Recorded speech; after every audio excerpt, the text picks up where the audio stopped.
Malam itu, Yogyakarta masih diselimuti suasana gerimis, ketika Dimas menurunkan kopernya di depan sebuah bangunan tua yang disebut orang sebagai Kos Melati. Dimas, mahasiswa rantau asal Banyuwangi, baru saja diterima kuliah di kota ini lewat jalur beasiswa. Dengan segala keterbatasan, ia harus pintar-pintar mengatur keuangan. Kos inilah satu-satunya yang sanggup ia bayar dengan kiriman seadanya dari kampung. Bangunannya sederhana, lorong panjang dengan ket dinding mengelupas. Bau kayu lapuk dan lembab menguar, seolah menyimpan cerita yang sudah lama membusuk. "Ini kamarmu, nomor 7, ucap Bu Ratna, pemilik kos, seorang ibu parubaya dengan rambut beruban yang diikat seadanya. Tangannya menunjuk ke ujung lorong. Pintu kayu tua dengan angka 7 yang catnya hampir hilang. Dimas menelan ludah. Ada sesuatu pada pintu itu. Seakan pintu itu sedang menatap balik padanya. "Kenapa murah sekali, Bu?" tanya Dimas polos. Bu Ratna tersenyum tipis. Namun mata tuanya melirik sebentar ke arah pintu itu, sebelum kembali menatap Dimas. "Jarang ada yang betah. Tapi kalau kamu kuat, silakan." Dimas hanya mengangguk. Ia tidak punya pilihan lain. Malam pertama terasa sunyi. Hanya suara hujan yang menetes di genteng seng. Namun, menjelang tengah malam, Dimas terbangun. Ada suara, krek, krek, seperti kuku yang menggaruk pelan dinding kamarnya. Ia menoleh ke arah sumber suara.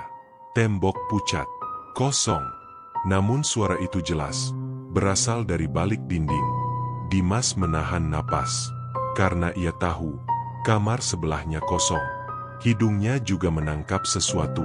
Aroma samar melati, datang begitu saja, lalu menghilang secepat kilat. Keesokan paginya, Dimas menceritakan hal itu pada salah satu penghuni lama. Seorang kakak tingkat bernama Mas Bima. Pria itu hanya diam, menatapnya agak lama, lalu berkata singkat, "Kalau ada apa-apa, jangan ditanggapi. Jangan sekali-kali diladeni." Dimas tercengang. Tapi Bima tidak bicara lebih jauh. Malam kedua, gangguan semakin jelas. Lampu kamarnya meredup sendiri, meski token listrik masih penuh. Cermin di kamar mandi berembun, meski tidak ada air panas. Dan, saat ia mengusap permukaan kaca, ia melihat bayangan perempuan berdiri di belakangnya. Rambut panjang terurai, wajahnya tak terlihat jelas. Namun ketika ia menoleh cepat, tak ada siapa-siapa. Yang ada hanya embun yang kembali menutupi kaca. Hari-hari berikutnya, semakin berat. Ketukan pintu di tengah malam. Tok, tok, tok, 3 kali. Namun ketika dibuka, lorong kosong. Hanya bau melati yang semakin menyengat. Suara isak tangis juga terdengar.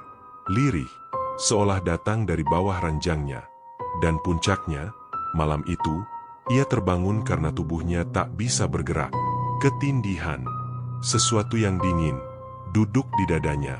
Matanya setengah terbuka, cukup untuk melihat wajah seorang perempuan.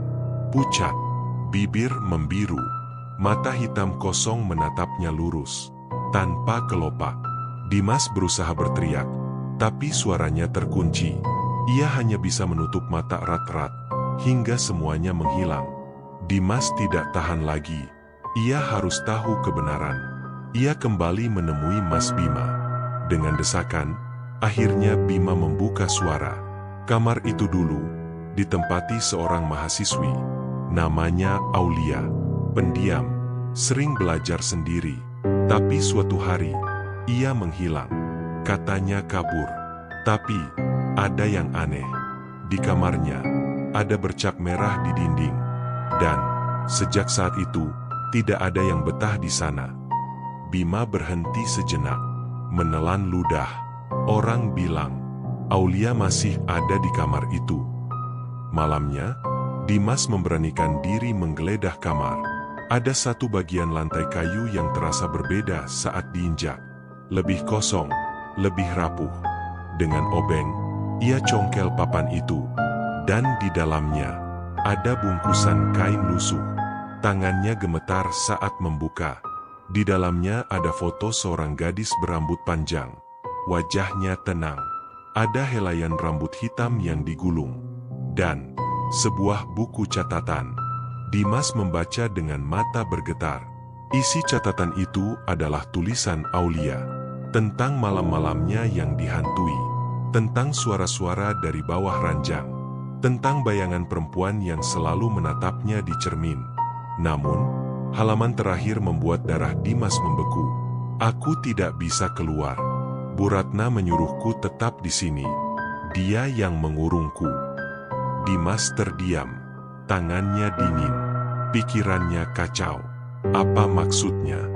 Dengan catatan itu, ia mendatangi Bu Ratna. Awalnya, wanita itu menolak, membantah. Namun akhirnya, wajahnya berubah. Tatapannya dingin. Aulia itu membawa aib, katanya lirih. Ia hamil di luar nikah. Kalau orang tahu, kosku bisa hancur.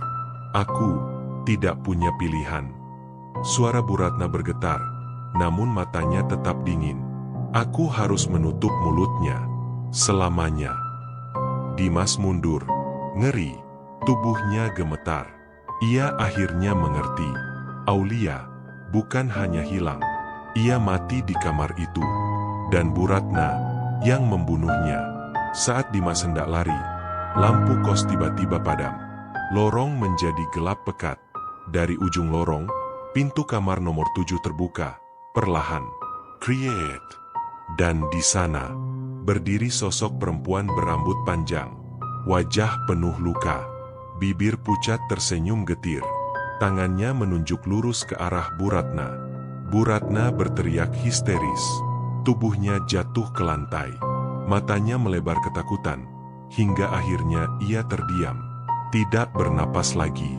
Keesokan harinya, polisi datang. Membongkar lantai kamar 7. Dan di sanalah ditemukan tulang belulang seorang gadis. Kos itu ditutup. Tapi cerita tentang kamar 7 terus menyebar di kalangan mahasiswa. Urban legend baru lahir. Dan meski pintu kamar itu kini tergembok rapat, orang-orang bersumpah. Kadang, pada malam tertentu, masih terdengar suara tangisan lirih dari dalam.